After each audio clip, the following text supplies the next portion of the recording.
নমস্কার। পশ্চিমবঙ্গ সমগ্র শিক্ষা মিশন, বিদ্যালয় শিক্ষা বিভাগ, পশ্চিমবঙ্গ সরকারের উদ্যোগে আয়োজিত বাংলার শিক্ষা ক্লাসরুমে তোমাদের সবাইকে আরও একবার স্বাগত। আমি রয়েছি মদনমোহন হালদার, সহ শিক্ষক, মিত্র ইনস্টিটিউশন মেইন, কলকাতা। আজকের আমরা আলোচনা করব নবম শ্রেণীর মূলের ধারণা। এই চ্যাপ্টারটি আমরা দুটো পার্টে ভাগ করে পড়ব। তো এখন শুরু করছি তার প্রথম পর্ব। চলো প্রথমেই কয়েকটি ছবি দেখা যাক। দেখো, প্রথমেই দেখতে পাচ্ছ একটা ইটের বাড়ি।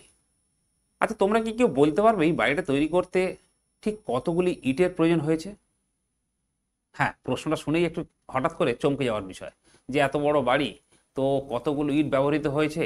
হ্যাঁ, হয়তো সম্ভব হতে পারে যদি বাড়িটাকে আবার ভেঙে চুড়ে সেখান থেকে ইট বের করে গুনে নেওয়া যায়। আচ্ছা দেখো তো, ডান দিকে একটা ডায়মন্ড আছে। ডায়মন্ড তোমরা সবাই জানো যে কার্বনের একটি রূপভেদ। তো এই ডায়মন্ডটাকে ভেঙে আমরা কি এর মধ্যে ঠিক কতগুলো কার্বন পরমাণু আছে সেটা কি বলতে পারবো? বা এই যে একটা 1 কেজি লোহার বাটখারা দেখতে পাচ্ছ, যেটা তোমরা বাজারে দেখেই থাকো, তো এর মধ্যে ঠিক কতগুলি লোহার পরমাণু আছে সেটাও কি বলা সম্ভব? বা আরও একটা যে রিং দেখতে পাচ্ছ, সেখানে ডায়মন্ড আছে, গোল্ড আছে, তো ঠিক এই পরিমাণ সোনার মধ্যে কতগুলি সোনার পরমাণু বা কার্বন পরমাণু আছে সেটা কি বলা সম্ভব? দেখো, এই অধ্যায়টি যখন আমরা পড়ব, শেষ করব, তখন এগুলো বলা সম্ভব হবে। আমার কাছে না একটা বাটখারা আছে, ওটাকে আজ ভেঙে টুকরো টুকরো করে ওর মধ্যে থেকে সমস্ত পরমাণুগুলোকে এক জায়গায় বের করে আমরা গুনে তোমাদেরকে দেখিয়ে দেবো ঠিক এর মধ্যে কতগুলি পরমাণু আছে। চলো এই চ্যাপ্টারটা এগিয়ে নেওয়া যাক। দেখো, এই যে পদার্থ পরিমাপ আমরা করি, তোমরা হয়তো অনেকেই শুনে থাকবে যে মোল হচ্ছে পদার্থ পরিমাপের একটা একক, এবং এসআই পদ্ধতিতে। তো পদার্থ পরিমাপ করা তো অনেক রকমের একক রয়েছে, যেমন দৃশ্যমান বস্তুর সংখ্যা নির্দেশক যে শব্দগুলো রয়েছে তোমরা জানো, এগুলো কিছু কিছু এখন ব্যবহৃত হয়, কিছু কিছু প্রাচীনকালে ব্যবহৃত হতো। যেমন দেখো, ডজন, ডজনটা এখনও চলে, যে 12টি কোনো সংখ্যা থাকলে তখন আমরা তাকে 1 ডজন বলি। যেমন কলা কিনতে গেলে তোমরা 1 ডজন কলা বা 1 ডজন আপেল, এইভাবে এখনও বেচাকেনা হয়ে থাকে। এছাড়াও দেখো, গ্রোস, গন্ডা, পন, কাহন, এগুলো আগে ব্যবহৃত হতো, এখন খুবই কম ব্যবহৃত হয়। আবার দেখো, ভর নির্দেশ করার জন্য কিছু শব্দ রয়েছে, যেমন গ্রাম, কিলোগ্রাম, কুইন্টাল। এই যে তোমরা বাজারে গেলে চাল ডাল কেনো, তো এগুলো সব তো গ্রাম কিলোগ্রামেই কেনো, সেভাবেই কেনা বেচা হয়। বিশেষ করে যে কোনো কঠিন বস্তু কিন্তু এই গ্রাম কিলোগ্রাম এই এককেই বেচাকেনা এখনো হয়ে থাকে। আর কিছু আছে দেখো, আয়তন নির্দেশক কিছু শব্দ, যেমন লিটার, মিলিলিটার ইত্যাদি। বিশেষ করে তরল পদার্থ যেমন তেল, দুধ ইত্যাদি, বা আর যে কোনো কেরোসিন তেল, আমরা এই এককগুলো ব্যবহার করে থাকি। কিন্তু যখন কোনো রাসায়নিক বিক্রিয়া সংঘটিত হয়, যেমন এখানে আর উদাহরণ দেওয়া আছে দেখো, N2+3H2 2NH3, অ্যামোনিয়া উৎপাদনের সমীকরণ। তো এই যে রাসায়নিক বিক্রিয়া, এক্ষেত্রেও কিন্তু তার 3টে দিক রয়েছে, আমরা গণনা করতে পারি। একটা হচ্ছে সংখ্যাগত দিক।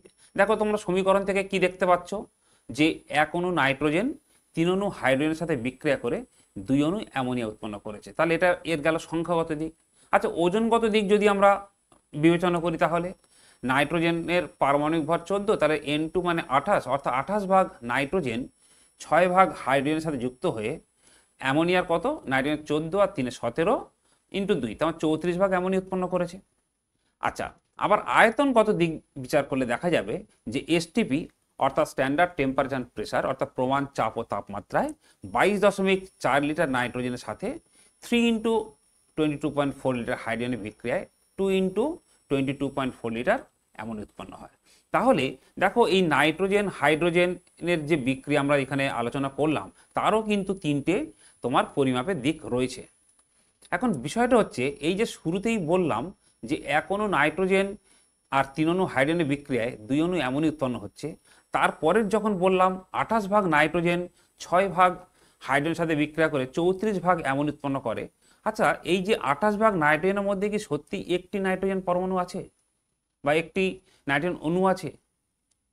চলো আমরা এই চ্যাপ্টারের মধ্যে থেকেই কিন্তু এর উত্তরগুলো আমরা খুঁজব।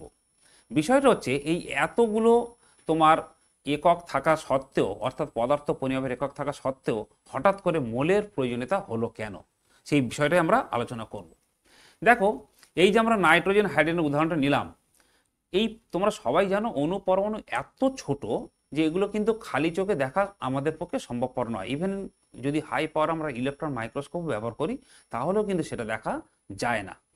তো যেটা দেখা যায় না বা দেখতে পাবো না, আর ঠিক পরিমাণ আমরা 28 ভাগ নাইট্রোজেন চোখে দেখতে পারি, 6 ভাগ বা 6 গ্রাম আমরা হাইড্রোজেন সেও দেখা যেতে পারে।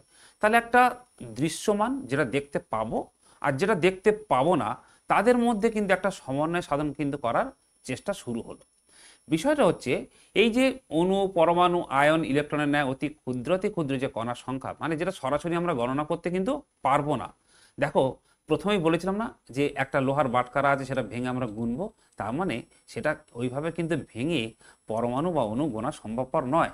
তাহলে এমন কোনো উপায় আমরা যদি বের করি, মানে আছে, সেই যদি এরকম থাকে কোনো ফর্মুলা বা কোনো উপায়, সেখান থেকে কিন্তু আমরা ঠিক কতগুলো অণু পরমাণু এর মধ্যে আছে আমরা কিন্তু বের করে ফেলতে পারবো। আর ঠিক সেই জন্যই এই চ্যাপ্টারের তোমার সূচনা, মূলের ধারণা। দেখো, এই যে অণু, পরমাণু, আয়ন, ইলেকট্রন, প্রোটন সহ অন্যান্য ক্ষুদ্রাতি ক্ষুদ্র অবপারমাণবিক কণার সংখ্যা নির্দেশ করার জন্য কিন্তু মোল এককটি ব্যবহার করা হয়। আর সেই কারণেই একে কেমিস্ট ডজন বলা হয়। এটা প্রথম, মানে উইলিয়াম ওয়াসেল তিনি কি করলেন, 1896 খ্রিস্টাব্দে সর্বপ্রথম এই মোল শব্দটি ব্যবহার করেন। এটা একটা জার্মান শব্দ, মলিকুল থেকে তিনি এই শব্দটি নেন, যার ল্যাটিন ভাষায় যার অর্থ হচ্ছে হিপ বা পাইল, অর্থাৎ স্তূপ, অর্থাৎ পদার্থের স্তূপ, সেখান থেকে ইনি শব্দটা নেন। এবং পরবর্তীকালে 1967 সালে আন্তর্জাতিক স্তরে এই মোল নামক এককটিকে কিন্তু মান্যতা দেওয়া হয়। আর তোমরা সবাই জানো, যারা তোমরা প্রথম চ্যাপ্টারে পড়েছো পরিমাপ পদ্ধতি, সেখানে দেখেছো যে ফান্ডামেন্টাল যে ইউনিট, সেখানে পদার্থ পরিমাপের যে একক সেটা হচ্ছে মোল। তাহলে মোল হচ্ছে আমাদের এসআই পদ্ধতিতে পদার্থ পরিমাপের একটা একক। এবার আমরা চলো মোলের পরিচয়টা দেখে নিই। মোলের যে আধুনিক সংজ্ঞা সেটা কি না, এসআই পদ্ধতিতে মোল বলতে কোনো পদার্থের সেই পরিমাণকেই বোঝায় যার মধ্যে পদার্থটির উপাদান কণিকা বলতে কি, যেমন অণু, পরমাণু, আয়ন, ইলেকট্রন, প্রোটন, নিউট্রন, যে কোনো, এই সংখ্যা কি হবে না 0.012 কেজি C12 আইসোটোপে উপস্থিত কার্বন 12 পরমাণুর সংখ্যার সমান। অর্থাৎ, বা এটাকে 12 গ্রামও বলা যেতে পারে। তার মানে 12 গ্রাম কার্বনে যতগুলো C12 আইসোটোপ বা পরমাণু থাকবে, ঠিক সেই সংখ্যক যদি উপাদান কণিকা কোনো পদার্থের মধ্যে থাকে, তখন তাকে আমরা বলবো কি 1 মোল।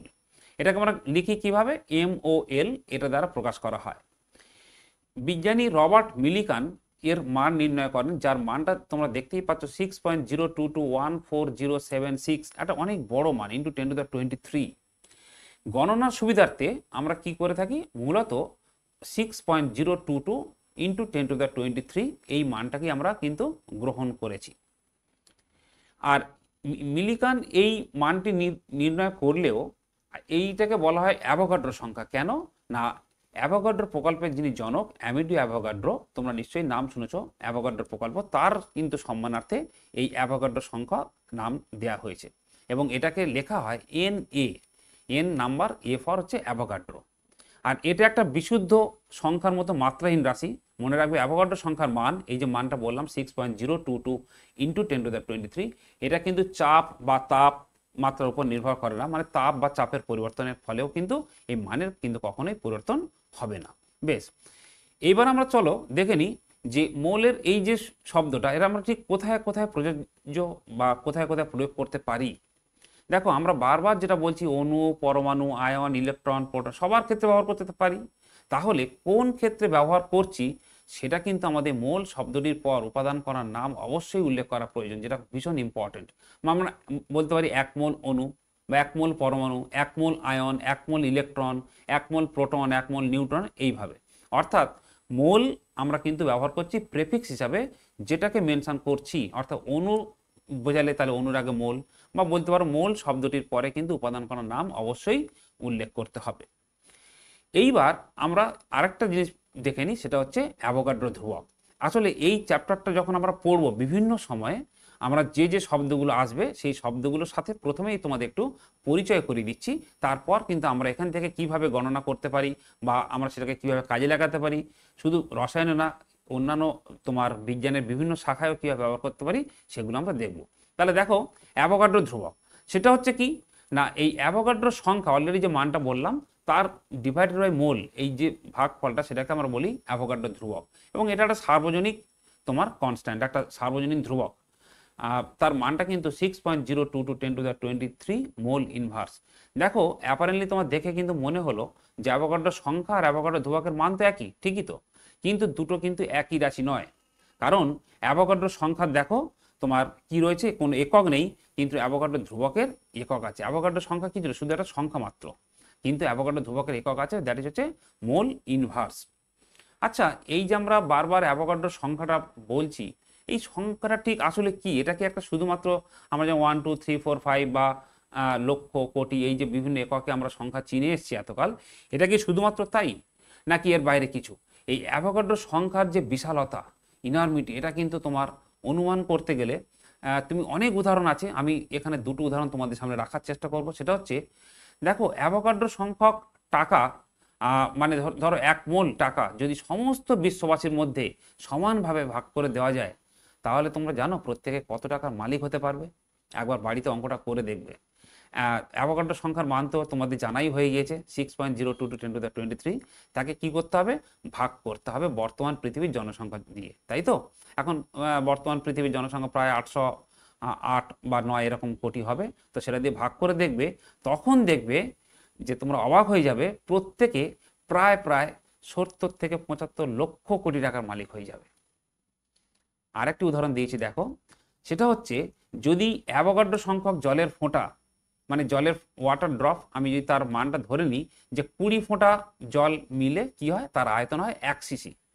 এই রকম যদি অ্যাভোগাড্রো সংখ্যক জলের ফোঁটা এমন একটা পাত্র আমরা তৈরি করি, যে পাত্র তার দৈর্ঘ্য প্রস্থ কত হবে, 9.2 কিলোমিটার দৈর্ঘ্য, আবার 9.2 কিলোমিটার প্রস্থ, মানে একটা বেশ বর্গাকার হলো।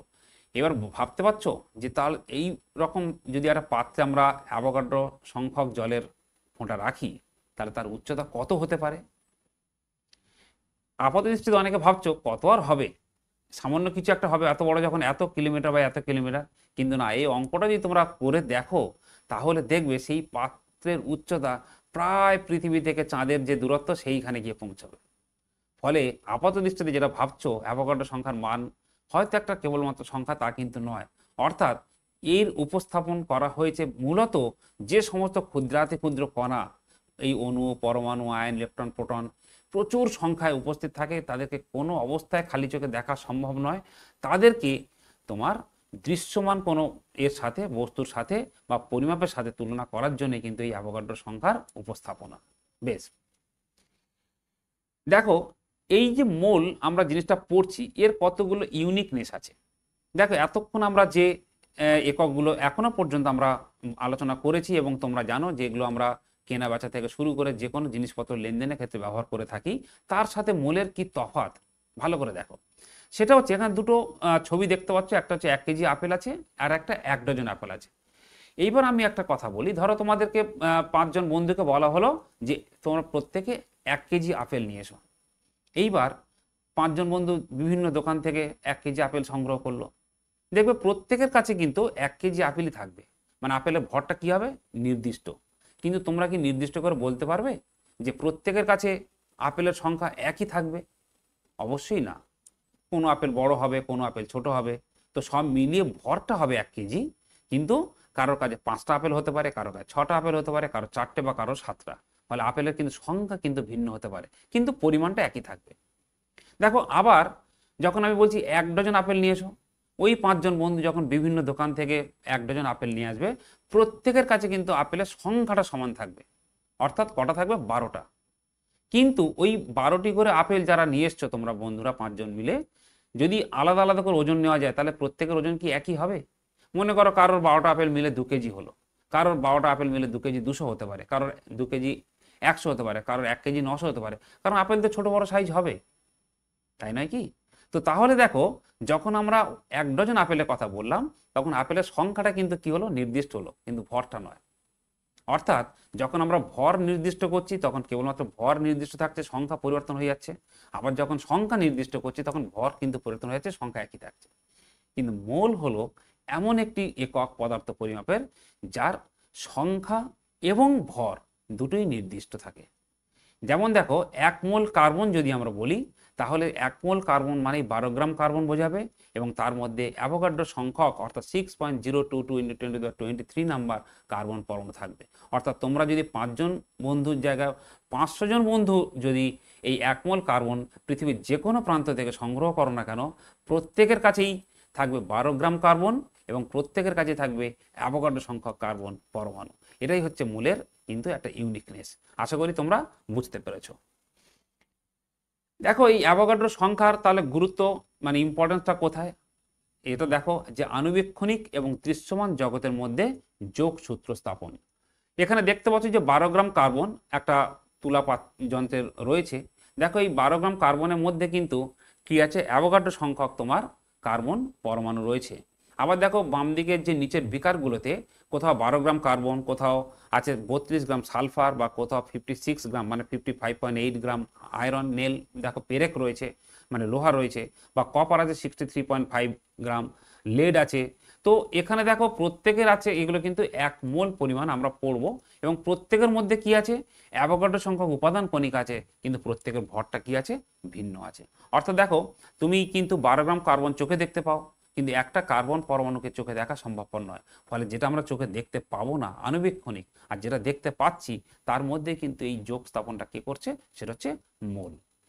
প্রত্যেকটা দেখো এখানে যে ছবিগুলো আছে, দেখো গ্লুকোজ আছে বা পটাশিয়াম ডাইক্রোমেট আছে, সোডিয়াম ক্লোরাইড আছে, প্রত্যেকের ক্ষেত্রে কিন্তু একই কথাই প্রযোজ্য যে আমরা যে পরিমাণটা দেখতে পাচ্ছি, ধরো সোডিয়াম ক্লোরাইডের 58.5 গ্রাম হলে সেটা 1 মোল হয় এবং তার মধ্যে কিন্তু ওই অ্যাভোগাড্রো সংখ্যক সোডিয়াম ক্লোরাইড থাকবে এবং তার মধ্যে অ্যাভোগাড্রো সংখ্যক ওই সোডিয়াম আয়ন এবং অ্যাভোগাড্রো সংখ্যক ক্লোরাইড আয়নও থাকবে। তো সেই আয়ন কিন্তু আমরা খালি চোখে দেখতে পাবো না, কিন্তু 58.5 গ্রাম সোডিয়াম ক্লোরাইড যদি একত্রিত করি সেটা কিন্তু আমাদের পক্ষে দেখা সম্ভব। অর্থাৎ মোল অ্যাভোগাড্রো সংখ্যার গুরুত্বটা এখানেই যে সেটা আণুবীক্ষণিক এবং দৃশ্যমান জগতের মধ্যে কিন্তু একটা যোগ স্থাপন করছে। বেশ, এবার দেখো এই যে অ্যাভোগাড্রো সংখ্যা, এটা বিজ্ঞানের বিভিন্ন শাখায় যে গুরুত্ব, দেখো কেমিস্ট্রিতে তো রয়েছেই, অলরেডি আলোচনা করাই হচ্ছে যে তার মোল কনসেপ্ট, মোলের ধারণা স্টয়চিওমেট্রিতে আছে, ফার্মাকোলজিতে আছে, সমস্ত জায়গাতে যেখানে তুমি গণনা করবে সেখানে কিন্তু এই মোল শব্দটি বারবার আসবে। এছাড়াও দেখো বায়োলজিতেও আছে, মলিকুলার বায়োলজিতে পাবে, ফার্মাকোলজিতে পাবে, হ্যাঁ, সমস্ত জায়গাতে তুমি যেখানে গণনা পাবে এই যে ক্ষুদ্রাতি ক্ষুদ্র মাইক্রোস্কোপিক যে অণু পরমাণু বা কণার সাথে তুমি তুলনা করবে সেখানেই কিন্তু মূল শব্দটি আসবে। আবার ফিজিক্সও আছে, অ্যাটমিক থিওরিতে পাবে, কাইনেটিক থিওরিতে পাবে, এছাড়াও আরও অনেক ক্ষেত্রে পাবে। যেমন ধরো গ্যাসের চ্যাপ্টারে যদি তোমরা দেখো পিভি = NRT, এই যে সমীকরণ প্রয়োগ করে আমরা এন মানে সেখানে মোল, অর্থাৎ আমরা কিন্তু নির্দিষ্ট চাপ ও তাপমাত্রায় আমরা কিন্তু কোনো নির্দিষ্ট পরিমাণ গ্যাসের মধ্যে কত মোল আছে বা কি আছে আমরা কিন্তু সেটা গণনা করতে পারি। এছাড়াও তোমরা বোলজম্যান কনস্ট্যান্টের নাম কেউ শুনে থাকতে পারো অথবা পরে শুনবে, সেখানে কিন্তু আমরা এই R/Na অর্থাৎ সার্বজনীন যে গ্যাস ধ্রুবক তাকে যদি অ্যাভোগাড্রো সংখ্যা দিয়ে ডিভাইড করি তাহলে কিন্তু আমরা বোলজম্যান কনস্ট্যান্ট পাই। তো এই বিভিন্ন ক্ষেত্রে, এছাড়া বায়োলজির কথা বললাম, দেখো বায়োলজিতে মনে করো তোমার ক্লোরোফিল বা হিমোগ্লোবিনে কত পরিমাণ আয়রন থাকে, বা ক্লোরোফিলের কথা বললাম সেখানে দেখবে প্রায় 2.68% ম্যাগনেসিয়াম থাকে। তো আমরা কোনো নির্দিষ্ট পরিমাণ ক্লোরোফিলের মধ্যে কতগুলো ম্যাগনেসিয়াম থাকতে পারে বা কী পরিমাণ থাকতে পারে, বা আমাদের হিমোগ্লোবিনের মধ্যে কী পরিমাণ আয়রন থাকে, এই সমস্ত গণনার ক্ষেত্রে কিন্তু মোলের ধারণা কিন্তু প্রয়োগ হয়। আবার দেখো ম্যাথামেটিক্সে অঙ্কের ক্ষেত্রে রয়েছে, সায়েন্টিফিক নোটেশন থেকে ইউনিট কনভার্সন, লগারিদম, সমস্ত জায়গাতে কিন্তু এই যে মোল, অ্যাভোগাড্রো নাম্বার এর কিন্তু তোমার ব্যবহার রয়েছে। বেশ, এইবার আমরা এই যে মোল চ্যাপ্টারটা এগিয়ে নিয়ে যাব, তার আগে বেশ কয়েকটি তোমার শব্দের সাথে পরিচিত হতে হবে। তার প্রথমে আসছে আপেক্ষিক পারমাণবিক ভর বা পারমাণবিক ভর, যাকে বলছি রিলেটিভ অ্যাটমিক মাস। দেখো বিষয়টা এরকম, আমরা প্রথম থেকেই যেটা বলছি যে পরমাণু আকারে এত ছোট হয়, তোমরা জানো অনেকে যে পরমাণু ব্যাস প্রায় 10⁻⁸ সেন্টিমিটার মতো হয়। তো যেটা কোনোভাবেই খালি চোখে দেখা সম্ভব তো নয়, তো ফলে তাকে একক পরমাণু কোনো একটা তুলাযন্ত্রে নিয়ে তার ওজন নেওয়া সম্ভবপর নয়। তো স্বাভাবিকভাবে কি করতে হবে, যদি আমার একক পরমাণুর ভর যদি আমরা না পেতে পারি তাহলে এক্ষুনি বললাম সেটাকে আমাদের দৃশ্যমান আয়দার আনতে হবে, অথবা কি করতে পারি না কোনো একটা পরমাণুর সাপেক্ষে আমরা যেহেতু তাকে সরাসরি বের করতে পারছি না, তো তাহলে কি করতে হবে কোনো একটা পরমাণুর সাপেক্ষে বা অন্য কিছু সাপেক্ষে বের করতে, এই সাপেক্ষে যখন বের করছি সেটাই হচ্ছে আপেক্ষিক বা রিলেটিভ। তো সেখানে প্রথমেই যেটা নেওয়া হয় সেটা হচ্ছে হাইড্রোজেন। হাইড্রোজেন স্কেলে দেখো কোনো মৌলের একটি পরমাণু ভর একটি সাধারণ হাইড্রোজেন পরমাণু, যেটাকে আমরা প্রোটিয়ামও বলে থাকি, H11, তার তুলনায় যতগুণ ভারী, ঠিক ওই তুলনামূলক যে সংখ্যা তাকেই বলা হয় মৌলের আপেক্ষিক পারমাণবিক ভর। দেখো যেমন একটা ডান দিকে যে ছবিটা আছে খুব ভালো করে লক্ষ্য করে দেখো, রিলেটিভ অ্যাটমিক মাস, ওখানে লেখা আছে সালফার এস, সেটা হচ্ছে 32। মানে তুলাযন্ত্রে দেখো আমি একটা দিকে একটা পাল্লাতে কি আছে, একটা সালফার পরমাণু আছে, আর ডান দিকে দেখো যদি আমি 32টা হাইড্রোজেন পরমাণু রাখি তবেই তুলাযন্ত্রটা কি হচ্ছে, ব্যালেন্স হচ্ছে। তার মানে একটা সালফার পরমাণুর ভর 32টি হাইড্রোজেন পরমাণুর ভরের সমান। বা আমরা বলতে পারি একটি সালফার পরমাণু একটি হাইড্রোজেন পরমাণুর 32 গুণ, 32 টাইমস। তাহলে সেই অনুযায়ী সালফারের পারমাণবিক ভর হচ্ছে কত, 32। কিন্তু সমস্যাটা হলো হাইড্রোজেন যেহেতু অত্যন্ত হালকা একটি মৌল, এবং এর দ্বারা যদি অন্যান্য সমস্ত মৌলের এই পারমাণবিক ভর নির্ণয় করতে গিয়ে দেখা যাচ্ছে যে বেশিরভাগ ক্ষেত্রে সেটা ভগ্নাংশ আসছে এবং কিছু কিছু ক্ষেত্রে বেশ ত্রুটিও আসছে, যে কারণে পরবর্তীকালে এই হাইড্রোজেনকে পরিবর্তন করে কার্বন স্কেল ব্যবহার করা হয়েছে। এবং এই কার্বন স্কেলে যদি পারমাণবিক গুরুত্ব নির্ণয় করা হয় তাহলে দেখা গিয়েছে যে বেশিরভাগ ক্ষেত্রে সেটা নির্ভুল এবং পূর্ণ সংখ্যায় এসছে। এবং সেক্ষেত্রে আমাদের তাহলে সংজ্ঞায়িত করছি কিভাবে, না কোনো মৌলের একটি পরমাণুর ভর একটি C12 আইসোটোপের ভরের 1/12 অংশ অপেক্ষা যতগুণ ভারী। দেখো এখানে একটা মজার ব্যাপার হচ্ছে, বারবার কিন্তু আইসোটোপটা উল্লেখ করতে হবে C12, কারণ তোমরা জানো যে কার্বনের কিন্তু C12 ছাড়াও কিন্তু অন্য আইসোটোপ রয়েছে, বিশেষ করে C14ও রয়েছে। তো ফলে C12 আইসোটোপ মেনশন না করলে পরে এই 1/12 কিন্তু যে ফ্র্যাকশনটা, যে ফ্যাক্টরটা পাচ্ছ, এটা কিন্তু আসবে না। ফলে শুধুমাত্র যদি তোমরা কার্বন কথাটা উল্লেখ করো তাহলে কিন্তু সংজ্ঞাটা নির্ভুল হবে না, ফলে C12টা উল্লেখ করতেই হবে। আর এর সাপেক্ষে যে তুলনামূলক সংখ্যা সেটাকেই বলছে কি, আপেক্ষিক পারমাণবিক ভর। দেখো 1957-এ বিজ্ঞানী নীল ও ওলান এই স্কেলটা প্রথম প্রবর্তন করেন। পরবর্তীকালে 1961-এ কিন্তু IUPAC এটা গ্রহণ করেন, কারণ তারা দেখেছেন যে হাইড্রোজেন ব্যবহার করলে বেশ কিছু সমস্যা দেখা যাচ্ছে। আর খেয়াল রাখবে, যেহেতু এটা একটি তুলনামূলক রাশি, মানে যদি আমি এটা গাণিতিক রূপ প্রকাশ করি তাহলে কি হবে, যে আপেক্ষিক পারমাণবিক ভর ইকুয়াল কি, মৌলের একটি পরমাণুর ভর ডিভাইডেড বাই হাইড্রোজেনের একটি পরমাণুর ভর। তাহলে ভর বাই ভর অর্থাৎ দুটি সমজাতীয় রাশির অনুপাত, তাহলে কিন্তু এর কোনো একক থাকবে না, তাই তো? অর্থাৎ মৌলের আপেক্ষিক পারমাণবিক ভর একটি এককবিহীন রাশি। দেখো এখানে একটা কথা বলার আছে, সেটা হচ্ছে মৌলের ভর সংখ্যা সর্বদাই কিন্তু পূর্ণ সংখ্যা হলেও মৌলের আপেক্ষিক পারমাণবিক ভর ভগ্নাংশ হয়। দেখো ভর সংখ্যা আর পারমাণবিক ভর আপাত দৃষ্টিতে কারণ মনে হতে পারে যে অনেকটাই তো সিমিলার, কাছাকাছি, কিন্তু ভর সংখ্যা হচ্ছে কি না, কোনো পরমাণুর নিউক্লিয়াসে যত সংখ্যক প্রোটন এবং নিউট্রন থাকে তাদের সমষ্টিটাই হচ্ছে ভর সংখ্যা, আর পারমাণবিক ভরের কথা তো আলোচনা করলাম। এখন তাহলে মৌলের পারমাণবিক ভর ভগ্নাংশ হয় কেন, একটা আমরা সমস্যা সমাধান করি, দেখেই আমরা বুঝিয়ে নেব। আচ্ছা, যেমনটি বলছিলাম যে ভর সংখ্যা তোমরা জানো যে কোনো পরমাণুর নিউক্লিয়াসে উপস্থিত প্রোটন এবং নিউট্রন সংখ্যার সমষ্টি। কিন্তু এই যে আপেক্ষিক পারমাণবিক ভর নির্ণয় করা হয় কোনো একটি মৌলের যে বিভিন্ন আইসোটোপ থাকে তাদের প্রকৃতিতে যে অ্যাবান্ডেন্স, তাদের যে প্রাচুর্য, তাদের গড় নির্ণয় করা হয়। একটা উদাহরণ দেখো, যেমন দেখো কি আছে, প্রকৃতিতে ক্লোরিনের যে দুটো আইসোটোপ আছে Cl35 এবং 37, তাদের দেখো অ্যাবান্ডেন্স বিভিন্ন রকম, একটা হচ্ছে 75%, একটা হচ্ছে 25%। তাহলে ক্লোরিনের আমরা পারমাণবিক ভর পাবো কিভাবে? প্রথমে বলি যেটা Cl35 আছে তার কিন্তু প্রোটন হচ্ছে কতগুলো, 17টা, আর বাকিটা আছে নিউট্রন। আবার একইভাবে ক্লোরিনের যেটা 37 তারও কিন্তু প্রোটন হচ্ছে 17 আর নিউট্রন 20, সব মিলিয়ে 37 তার হচ্ছে ভর সংখ্যা। আর এদের এই যে পারমাণবিক ভর নির্ণয় করব কিভাবে, না গড় নির্ণয় করব। যেমন কি এর কত আছে Cl, এই যে Cl35 তার কত পার্সেন্টেজ আছে, 75%। আর কি Cl37 সেটা কত আছে, দেখো 25%। তাহলে আমাদের গড় করতে গেলে কি করতে হবে, না 35 ইন্টু 75, তোমরা নিশ্চয়ই এরকম অ্যাভারেজের অঙ্কগুলো শিখেছ, তো 37 ইন্টু 25, ঠিক আছে, ডিভাইডার কি করতে হবে, টোটাল কত 100। তাহলে দেখো এটাকে যদি তোমরা ক্যালকুলেশন করো তাহলে পাবে 3550 বাই 100। তার মানে এখান থেকে পেয়ে গেলাম কত, 35.5। তাহলে লক্ষ্য করো যে ক্লোরিনের যেখানে ভর সংখ্যা 35, এটা একটা পূর্ণ সংখ্যা, আবার হচ্ছে এটাও একটা তোমার পূর্ণ সংখ্যা, কিন্তু এই যে 35.5 এলো, এটা কিন্তু এলো ভগ্নাংশ। অর্থাৎ আমরা পারমাণবিক ভর নির্ণয় করব কিন্তু এই তাদের আইসোটোপের উপর ভিত্তি করে। এই কারণে ভর সংখ্যা যদি পূর্ণ সংখ্যা হয়েও থাকে, কিন্তু পারমাণবিক ভর কী হতে পারে, ভগ্নাংশ হতে পারে। আচ্ছা, এবার আমরা আলোচনা করব গ্রাম পারমাণবিক ভর এবং গ্রাম পরমাণু। দেখো, কোনো মৌলিক পদার্থের যে গ্রামে প্রকাশিত পারমাণবিক ভর তাকেই কিন্তু মৌলটির গ্রাম পারমাণবিক ভর বলে। যেমন ধরো, কার্বনের হচ্ছে পারমাণবিক ভর কত, 12। তাহলে যদি 12কে আমরা গ্রামে প্রকাশ করি, মানে 12 গ্রাম কার্বন বলি, তাহলে সেটা হচ্ছে 1 গ্রাম পারমাণবিক ভর কার্বনের। একইভাবে অক্সিজেনের ক্ষেত্রে 16 গ্রাম, নাইট্রোজেনের ক্ষেত্রে 14 গ্রাম, এইভাবে। বুঝতে পেরেছো? বেশ।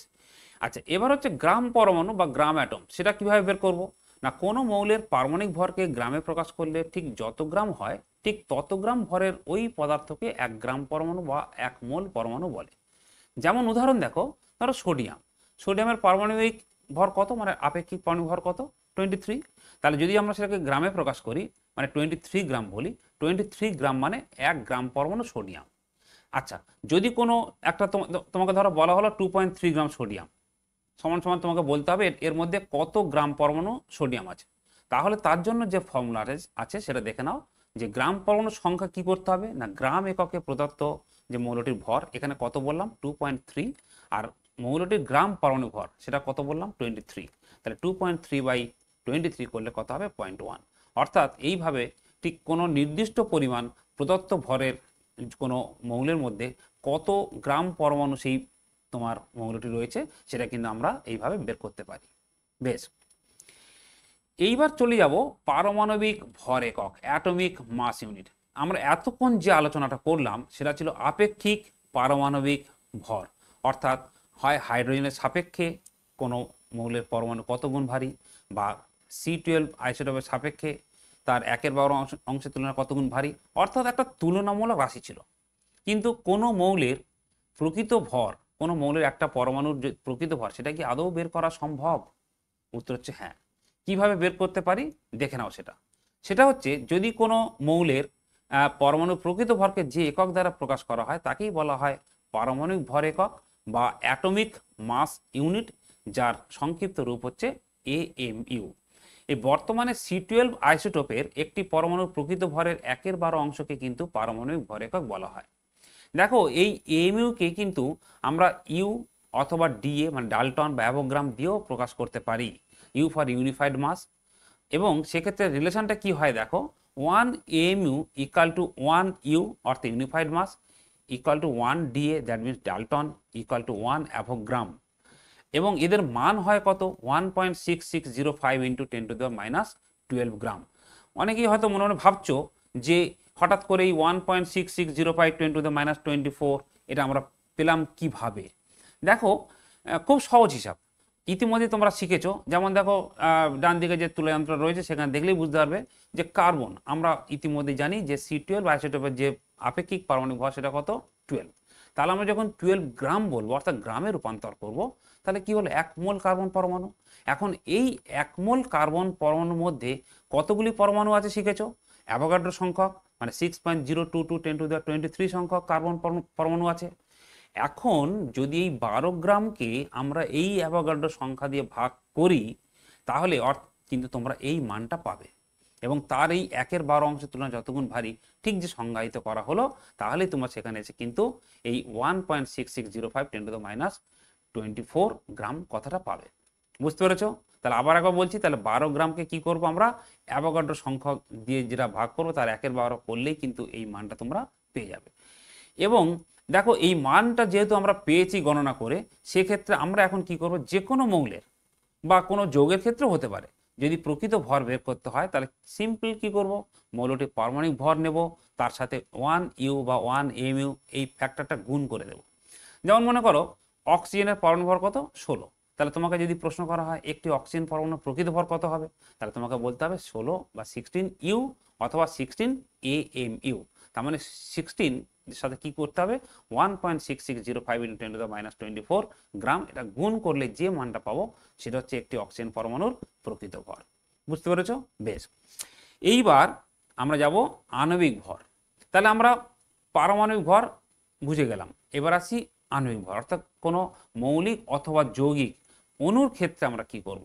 দেখো সংজ্ঞায়িত কিন্তু একই, যেহেতু এটা আপেক্ষিক, ফলে এখানেও কিন্তু হাইড্রোজেন স্কেল এবং কার্বন স্কেল দুটিই প্রযোজ্য হয়। কিন্তু ওই যে আগেই বলেছিলাম যে হাইড্রোজেন স্কেলের কিন্তু গণনার মান নির্ভুল আসে না, সেই কারণে বর্তমানে শুধুমাত্র কার্বন স্কেলই কিন্তু ব্যবহার করা হয়। তবু জেনে রাখো যে হাইড্রোজেনের সাপেক্ষে একটি H11 মানে যেটা প্রোটিয়াম বা সাধারণ হাইড্রোজেন, তার সাপেক্ষে কোনো একটি অণু যতগুণ ভারী তাকে বলা হবে কি আপেক্ষিক আণবিক ভর। যেমন তুমি ছবিটা দেখো, একদিকে কি আছে, একটা জলের অণু রাখা আছে, দেখো ওই হলুদ রঙের যেগুলো আছে ওগুলো হাইড্রোজেন পরমাণু, আর একটা লাল রঙের যেটা আছে সেটা হচ্ছে অক্সিজেন পরমাণু। তাহলে H2O একটা অক্সিজেন অণু রয়েছে, আর ওই একটা জলের অণু রয়েছে। আর দেখো উল্টো দিকে 18টি হাইড্রোজেন পরমাণু রাখলে পরে তবেই তুলা যন্ত্রটা কিন্তু ব্যালেন্সড হয়েছে। তার মানে জলের একটি অণু 18টি হাইড্রোজেন পরমাণুর সমান, বা বলতে পারো জলের একটি অণু হাইড্রোজেন পরমাণুর 18 গুণ ভারী। বোঝা গেল? একইভাবে কার্বন স্কেলে কি হবে না, কোনো পদার্থের একটি অণুর ভর একটি C12 আইসোটোপের 1/12 অংশের তুলনায় যত গুণ ভারী, সেই তুলনামূলক সংখ্যাকে বলা হবে কি ওই পদার্থের আপেক্ষিক আণবিক ভর।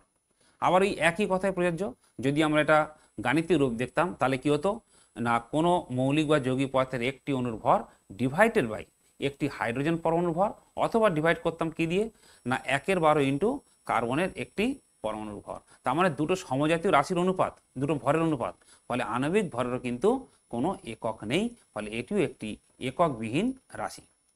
বেশ, এবার আসবো কি তোমার গ্রাম আণবিক ভর এবং গ্রাম অণু। তাহলে একই কথাই প্রযোজ্য, যদি আণবিক ভরকে আমরা গ্রামে প্রকাশ করি তাহলে যত গ্রাম পরিমাণ পদার্থ বোঝাবে সেটা হচ্ছে, তাকে কি বলছি গ্রাম আণবিক ভর। আর ঠিক যে পরিমাণ পদার্থ পাবো তাকে বলছি 1 গ্রাম অণু। দেখো আমরা পরে বোর্ডে তোমাদের দেখাবো যে কিভাবে আণবিক ভর বের করতে হয়, কিভাবে গ্রাম অণু সংখ্যা বের করতে হয়। দেখো গ্রাম অণু সংখ্যা তাহলে কিভাবে বের করবো না, গ্রাম এককে কোনো পদার্থের প্রদত্ত যে ভর তাকে কি করব গ্রাম আণবিক ভর দিয়ে যদি ভাগ করি তাহলেই কিন্তু আমরা পেয়ে যাব গ্রাম অণু সংখ্যা। একটা উদাহরণ তোমরা চিন্তা করো, ভেবে দেখো, ধরো কার্বন ডাইঅক্সাইড CO2, তাহলে কার্বন ডাইঅক্সাইডের আণবিক গুরুত্ব যখন আমরা বের করব, এর মধ্যে যে যে পরমাণুগুলো আছে তাদের যদি পারমাণবিক ভরগুলো সমষ্টি বের করি তাহলেই আমরা কি করব কার্বন ডাইঅক্সাইডের আণবিক ভর পেয়ে যাব। ধরো কার্বনের কত 12 প্লাস অক্সিজেনের কত 16, তাহলে 16 ইন্টু 2 কত হবে 32 প্লাস 12 কত হবে 44।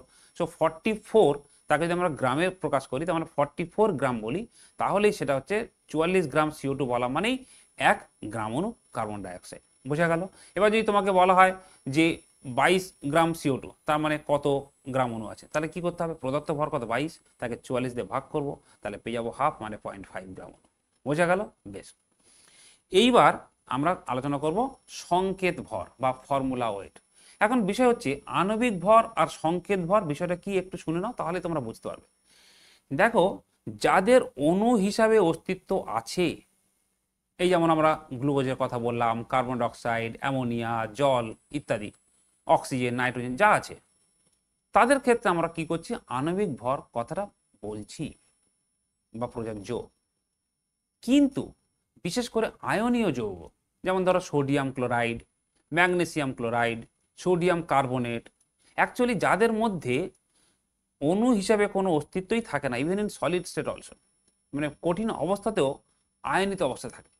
যেমন ধরো সোডিয়াম ক্লোরাইড, এটা কঠিন অবস্থাতেও Na+ এবং Cl- রূপে অবস্থান করে, ফলে যেহেতু তাদের অণু হিসেবে কোনো অস্তিত্বই নেই, ফলে তাদের আণবিক ভর এই কথাটি প্রযোজ্য হবে না। তাদের ক্ষেত্রে আমরা কি প্রয়োগ করব, তাদের ক্ষেত্রে ফর্মুলা মাস বা ফর্মুলা ওয়েট, সংকেত ভর ইত্যাদি প্রয়োগ করব। যদিও গণনার ক্ষেত্রে যেভাবে আমরা আণবিক ভর গণনা করলাম সেই একইভাবেই কিন্তু সংকেত ভরও গণনা করব, কিন্তু শুধুমাত্র একটু শব্দের যে ব্যবহার সেটা আমরা আণবিক কথাটা না প্রয়োগ করে গ্রাম সংকেত কথাটা বলবো। বুঝতে পেরেছ? তাহলে দেখো সংকেত ভর নির্ণয় কিভাবে করবো, যেমন ধরো সোডিয়াম ক্লোরাইড বললাম, তাহলে সোডিয়াম ক্লোরাইডের সংকেত ভর কিভাবে বের করবো, সোডিয়ামের পারমাণবিক ভর কত 23, আর ক্লোরিনের কত 35.5, ব্যাস সিম্পল দুটোকে যোগ করবো, করলেই হবে 58.5। তাহলে যেভাবে আমরা আণবিক ভর গণনা করতাম সেই একইভাবেই কিন্তু করলাম, কিন্তু শুধুমাত্র যেহেতু সোডিয়াম ক্লোরাইডের অণু হিসেবে কোনো অস্তিত্ব নেই, এখানে বলবো 58.5 হচ্ছে সোডিয়াম ক্লোরাইডের সংকেত ভর। যদি আমরা বলি 58.5 হচ্ছে সোডিয়াম ক্লোরাইডের আণবিক ভর, এই কথাটা কিন্তু ভুল। তোমাদের পরীক্ষায় অনেক সময় এইভাবে কিন্তু প্রশ্ন দেওয়া থাকে, যার মধ্যে এই সূক্ষ্ম যে সেন্সটা এটা কিন্তু থাকে, একটু খেয়াল করবে। তো গ্রাম সংকেত একক কীভাবে বের করবো? একইভাবে গ্রাম এককে প্রকাশিত যে পদার্থের ভর যেটা তোমার দেওয়া থাকবে, আর তাকে যদি গ্রাম সংকেত ভর দিয়ে ডিভাইড করি, তাহলেই আমরা কিন্তু পেয়ে যাব কত গ্রাম সংকেত একক রয়েছে তার মধ্যে। বেশ, তাহলে আমরা এখনো পর্যন্ত যা যা শিখলাম, আমরা বেশ কয়েকটি উদাহরণের সাহায্যে সেই বিষয়গুলো তোমাদের সামনে আরও একবার পরিষ্কার করা যাক। দেখো, এখানে যে দ্বিতীয় সমস্যাটা আমরা দেখব, 8 গ্রাম অক্সিজেনে গ্রাম পরমাণুর সংখ্যা কত। তাহলে আমরা গ্রাম পরমাণুর সংখ্যা যে নির্ণয়, তার ফর্মুলা কি শিখলাম? প্রদত্ত যে ভর, তাহলে এখানে প্রদত্ত ভর কত দেখছো? 8 গ্রাম। তাহলে এখানে প্রদত্ত ভর হচ্ছে 8 গ্রাম। বেশ, ডিভাইডার কি করতে হবে না, অক্সিজেনের তোমার গ্রাম পারমাণবিক ভর, অক্সিজেনের পারমাণবিক ভর কত তোমরা সবাই জানো? 16। তাহলে 16, তাহলে সেটাকে গ্রামে রূপান্তর করলাম, তাহলে হয়ে গেল গ্রাম পারমাণবিক ভর।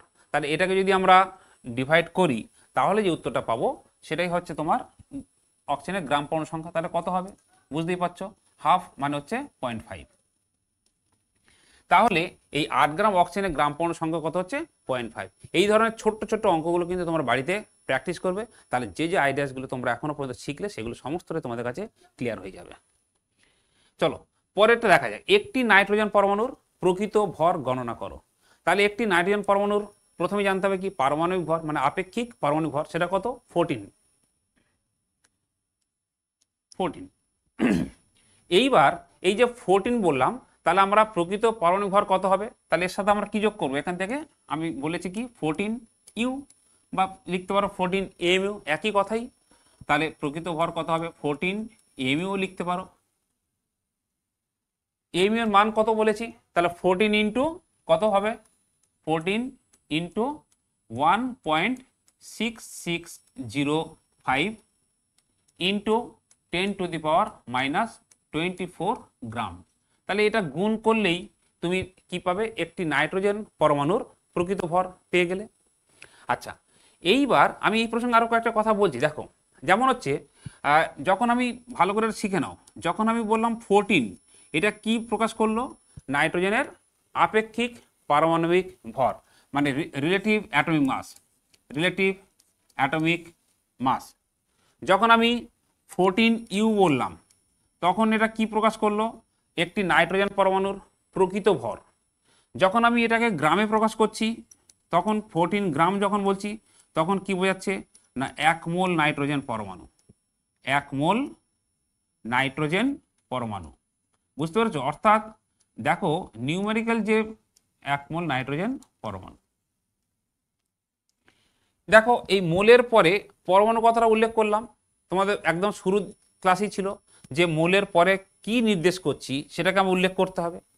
আচ্ছা, তাহলে দেখো নিউমেরিক্যাল ভ্যালুটা সবই সেম, 14 14 14, বাট যখনই আমরা কোনো ইউনিট নেই তখন রিলেটিভ অ্যাটমিক মাস, শুধুমাত্র একটা সংখ্যা। যখন ইউ আসছে তখন তার প্রকৃত ভর নির্দেশ করছে, যখন জি দিলাম তখন তার কি করছে? মোলকে নির্দেশ করছে। আর যদি এই ভ্যালুটা কিভাবে এসছে তুমি এখানেও সেটা দেখতে পারো যে 14 গ্রামের মধ্যে কতগুলি নাইট্রোজেন পরমাণু আছে? অ্যাভোগাড্রো সংখ্যক। তাহলে এখানে অ্যাভোগাড্রো সংখ্যা দিয়ে ভাগ করবে, করলে এই যে গুণটা করেছো সেই উত্তরটাই পাবে। মানে বুঝতে পেরেছো? দেখো আমি কি বললাম, এই 14 গ্রামকে কি করব? অ্যাভোগাড্রো সংখ্যা মানে 6.022 ইন্টু 10⁻23, যদি এটা দিয়ে আমরা ডিভাইড করি তাহলে ঠিক এই রেজাল্টটাই আমরা পাবো। অর্থাৎ 14 ইন্টু 1.6605 ইন্টু 10⁻⁻24 গ্রাম, এটাই পাবো। আর এটাই সেটা ক্যালকুলেশন করে আগে থেকে এম এর মানটা এখানে জাস্ট বের করা ছিল। বোঝা গেল? তাহলে আমরা এইভাবে এটা করতে পারি। চলো আরও একটা প্রবলেম দেখা যাক। দেখো গ্লুকোজের আণবিক ভর গণনা করতে হবে। তাহলে প্রথমে কি করতে হবে? গ্লুকোজের সংকেত কি তোমরা জানো, C6H12O6। তাহলে আমি যেমনটি বলেছি যে এর মধ্যে যতগুলি পরমাণু থাকবে প্রত্যেকটি পরমাণু তার নিজস্ব যে পারমাণবিক ভর সেটা আমরা কি করব? যোগ করব, করে তার আণবিক গুরুত্ব পেয়ে যাব। তাহলে কি দেখো কার্বনের কত পারমাণবিক ভর? 12 ইন্টু কত হবে? 6, ছটি কার্বন পরমাণু আছে, প্লাস তার সাথে কি করতে হবে? হাইড্রোজেনের পারমাণবিক ভর কত? 1। কটা হাইড্রোজেন আছে? দেখো 12টা। বেশ, এরপর দেখো অক্সিজেনের পারমাণবিক ভর কত? 16। তাহলে 16 সাথে কি করব? 6 গুণ করব, করে সব কটা যোগ করব, যোগ করে দেখো তো 180 হচ্ছে কিনা। হ্যাঁ, তার মানে গ্লুকোজের আণবিক ভর হলো কত, 180। বুঝতে পেরেছ? আর যেহেতু গ্লুকোজ আণবিক অবস্থা থাকে, তাই এটারই বলা হলো কি তোমার আণবিক ভর। যদি এটা অণু আকারে না থাকতো, মানে যদি সেরকম হতো, তাহলে আমরা কি বলতাম, সংকেত ভর। বেশ, দেখো সোডিয়াম ক্লোরাইডের সংকেত ভর গণনা করো, যেটা আমি তোমাদের তখন বলছিলাম। তাহলে সোডিয়াম ক্লোরাইডের যে সংকেত, তার NaCl, তাহলে একটা সোডিয়ামের কত না 23, কটা সোডিয়াম আছে, একটা, তাহলে এখানে 1 প্লাস ক্লোরিনের কত 35.5, 35.5, কটি ক্লোরিন পরমাণু আছে, একটা, তাহলে এটা যোগ করলে কত হবে 58.5। তাহলে আমরা কিন্তু এইভাবে কোনো আয়নীয় যৌগেরও কিন্তু আমরা সংকেত ভর বের করতে পারি। তাহলে দেখো আজকের ক্লাসে তোমরা যে যে জিনিসগুলো শিখলে, আমরা কিন্তু মূলের প্রয়োজনীয়তা, মূলের উপস্থাপনা, মূলের সাথে অ্যাভোগাড্রো সংখ্যার সম্পর্ক, সেখান থেকে পদার্থের পরিমাণ সংখ্যা সবটাই আমরা শিখে ফেললাম। তোমরা এই পুরো বিষয়টা বাড়িতে অধ্যয়ন করবে, ভালো করে এটা পড়বে, আর যদি কোথাও কোনো অসুবিধা হয় বিদ্যালয়ের শিক্ষকের সাথে অবশ্যই যোগাযোগ করবে। তাহলে আজকের প্রথম পর্বের ক্লাস আপাতত এই পর্যন্ত। সবাইকে ধন্যবাদ।